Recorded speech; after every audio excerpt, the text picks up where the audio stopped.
Tudo bem, pessoal? Nessa chamada do autor, a gente vai fazer uma evolução aqui dos principais modelos orçamentários aplicados no mundo. Normalmente esses modelos eles usam como base os Estados Unidos da América e outros países, inclusive o Brasil, segue total ou parcialmente essas metodologias. Vamos começar então com o orçamento tradicional que surgiu em 1822 na Inglaterra.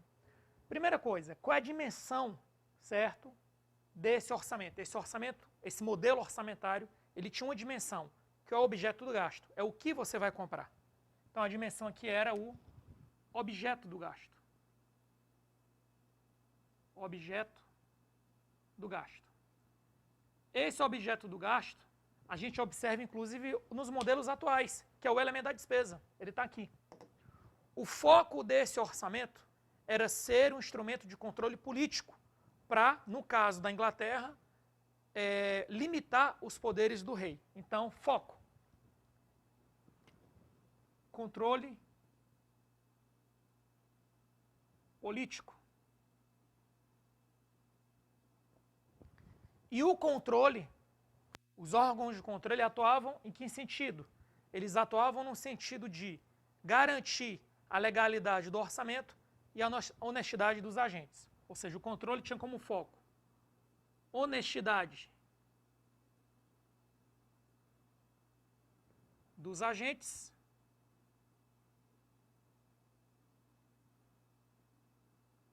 e legalidade do gasto. Desempenho. O orçamento de desempenho, ele tem outra proposta, ele tem duas dimensões. Uma das dimensões, ele já toma emprestado do objeto do gasto. Ele vai ter o objeto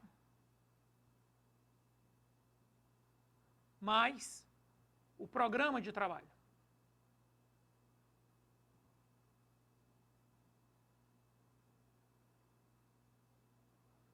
O foco dele, do orçamento desempenho, era a organização. Ou seja, aqui já se trabalhava com objetivos e propósitos.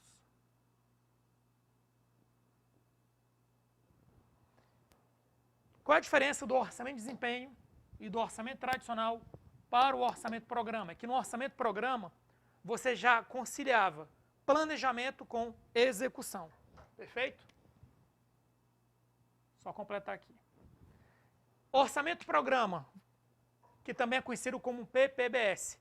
Program, Planning, Budget System. O que é que você vai ter aqui? Você vai ter o planejamento,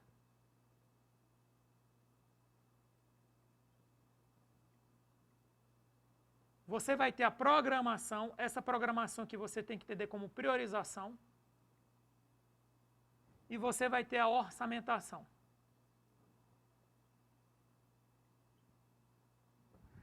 E aí, para fazer um alinhamento aqui, o planejamento hoje, ele seria um plano de médio e longo prazo, seria o PPA. Dentro da ideia do planejamento seria médio e longo prazo. O PPA não é de longo prazo, o PPA é de médio prazo. Mas dentro da doutrina, a dimensão do planejamento é longo, médio prazo. Programação seria a LDO, que é priorização. Observe que a LDO trata de metas e prioridades. Prioridade tem tudo a ver com programação. E orçamentação seria a LOA, ou seja, por que a gente induz que na federação se usa orçamento programa? Porque você tem os três instrumentos, PPA, LDO e LOA, cada um desses representa um dos três pilares do orçamento programa. Outro ponto importante que o foco aqui é ser instrumento de planejamento. Ou seja, a ênfase do orçamento programa era o planejamento. Ele levava o planejamento bem a sério. E aí, quais são os 4 elementos do orçamento programa? Que isso aqui são as dimensões e os elementos.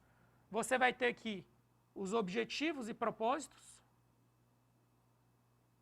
Objetivos e propósitos. Você vai ter os programas. Você vai ter os custos dos programas.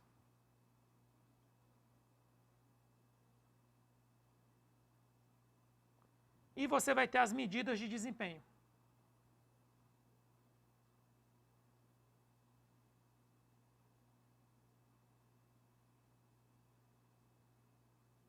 Você vai ter as medidas de desempenho. Vamos agora para o base zero. O base zero, ele não é, digamos assim, esse bicho-papão que é ruim. Ele apenas é trabalhoso. Então, o orçamento base zero, ele surgiu em 1973. Ele foi aplicado no estado americano da Geórgia, pelo então governador Jimmy Carter. E o foco dele, por incrível que pareça, é o mesmo do orçamento-programa. Ser um instrumento da administração.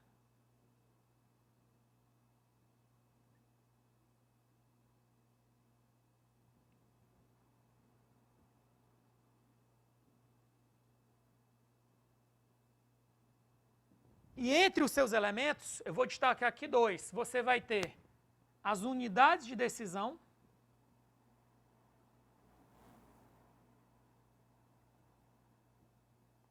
e você vai ter os pacotes de decisão.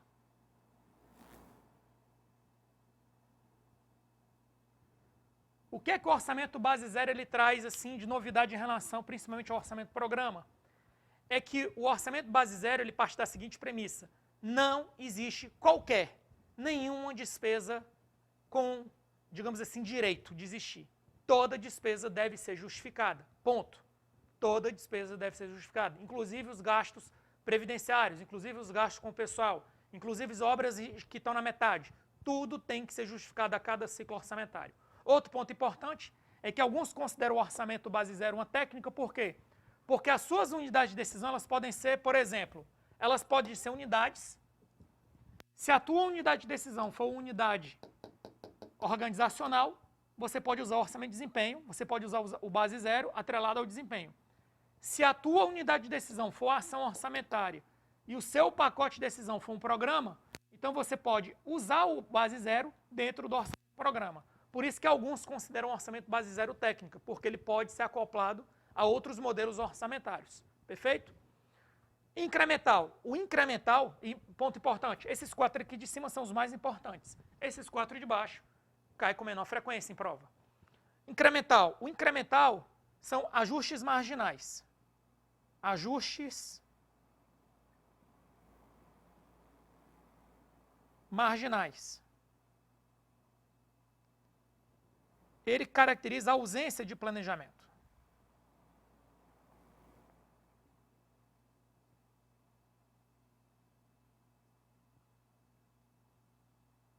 Se você usa o orçamento incremental, é porque você não tem planejamento. Então, o orçamento incremental ele vai totalmente contra o que prega, por exemplo, o orçamento de desempenho, o orçamento programa e o próprio orçamento base zero.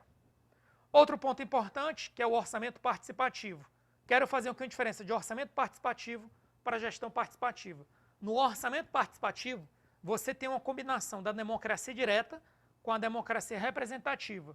Por exemplo, numa prefeitura, se você realmente usa o orçamento participativo, você faz reuniões com a comunidade ou com os líderes, você reserva uma dotação para aqueles líderes e eles decidem onde vão alocar. Você está usando o orçamento participativo. É diferente de uma gestão participativa.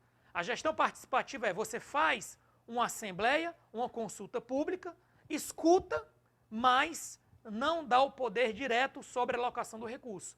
A palavra final vai ser do executivo e ele não vai reservar uma dotação para aquele grupo.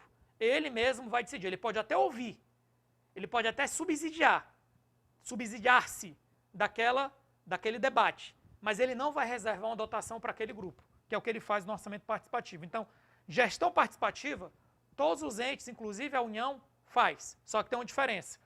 No âmbito dos municípios, a gestão participativa é obrigatória. Só pode encaminhar o PPA, a LDO para a Câmara dos Vereadores, se tiver tido a participação popular por meio de uma consulta pública ou uma assembleia.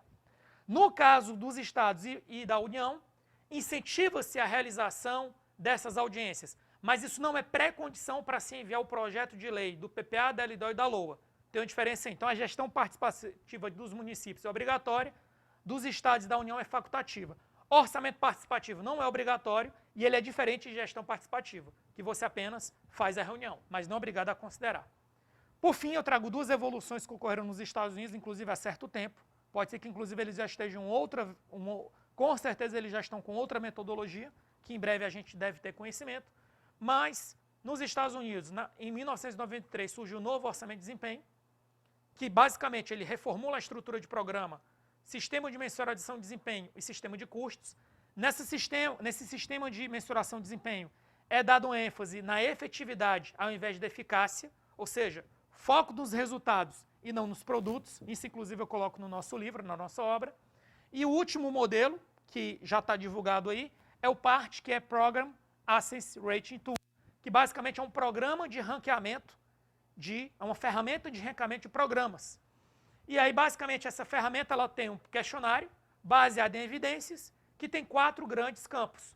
O primeiro campo, conjunto de perguntas, você perguntas baseado em evidências, com base em finalidades e objetivos, se estão bem definidos. Isso aqui tem peso de 20%. Você tem um planejamento estratégico do programa, 10%. A gestão do programa, peso 20%. São várias perguntas que variam de acordo com a característica do programa. Um programa de infraestrutura é diferente de um programa social. E, por fim, os resultados valem 50%. Com essa média ponderada dos programas, com base nas respostas dos programas, você faz um ranking e os programas que são bem avaliados, você reinveste mais e mantém. Os programas que são mal avaliados, você tenta encerrar eles. Só que o PART ele tem o mesmo programa, ele tem o mesmo efeito colateral do orçamento base zero, que ele também empregava avaliação. Ou seja, tanto no base zero quanto no PART, você traz para a primeira fase da elaboração da LOA e para a segunda fase, que é a discussão dentro do parlamento, você traz, certo, informações sobre o desempenho dos programas. E aí tem aquela velha máxima, se eu não sei como o programa foi, eu me sinto mais à vontade para alocar mais recursos. A partir do momento que eu tenho noção que o programa não teve o desempenho desejado, isso gera um conflito entre o corpo técnico, chamado no âmbito do exterior, nos artigos acadêmicos, de corpo burocrático, e o corpo político. Por isso que o PART e o base zero, eles geram conflitos entre o corpo burocrático e o corpo político. Ficamos por aqui, até a próxima.